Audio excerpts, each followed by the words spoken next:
So did you start training for Sherlock Holmes, or you started training before that? I didn't. It absolutely coincided with my recovery. Oh. And the two things just somehow or other seemed to lock in. And talk to you off the record and afterwards about any and everything to do with my recovery. As far as it locked in with this, it was an apprenticeship. And it was an apprenticeship that was contingent on me being in a certain headspace. You know.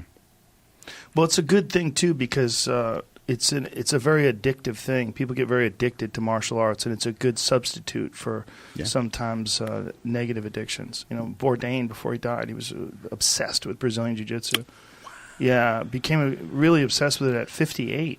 Wow. And got really good. He was training every day, and he was training twice a day every day. So he went from, when I first met him, he was chubby, he was smoking cigarettes, he drank every night, still drank every night. But, you know, he just did enough healthy things to keep his body together. And then his ex-wife got really into jiu-jitsu. And then he decided to follow her one day to classes, and he was kind of mocking it and laughing at it at first, and then became obsessed. And then really got good. I mean, he was look at he won in a tournament. And I mean, oh my gosh, yeah, he's fucking 60 years old there. Jesus age. What's really crazy is a picture of him walking down the street I think they were in Rome, and he has no shirt on, and he's fucking ripped. Anthony Bourdain, full six-pack. Really? Yeah, dude, he was obsessed. He would take a private every day. Look at him. Look at that photo. That's crazy. Me. He's like 60-something years old there. Wow. So he would take a private lesson every day, and then he would take a class. So he would take a private lesson, sharpen up techniques, and then he would roll. Class. Yeah. He'd take group classes, too, which is very, very critical. You got to roll with different people. 100%. Yeah, and so he was in there, and it became a good thing for him to sort of become addicted to this positive thing. Yeah, I mean, for me, it wasn't going to be golf. It wasn't going to be something passive like that. Even though I hear it's great, but it's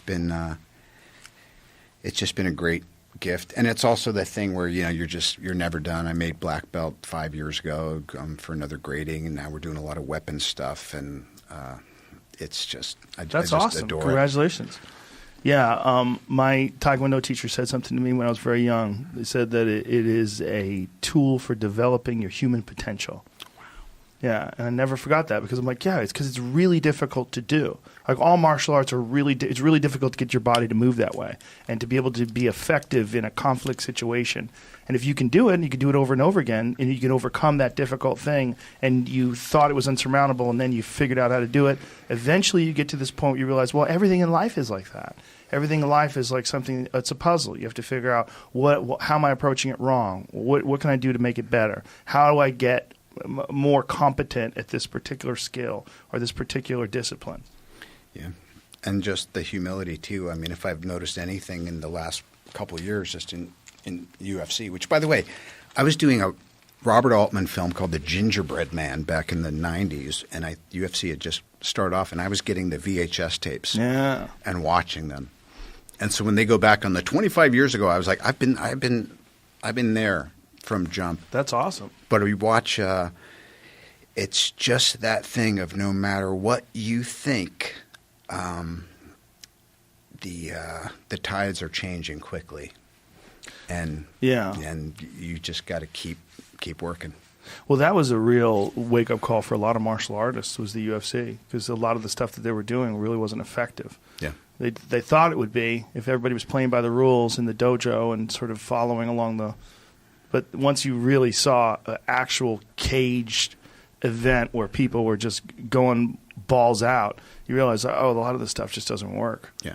And I love how messy it was at the beginning too, Yeah. because the style matchups were they were almost crazy, laughable until you saw the violence. And no weight classes.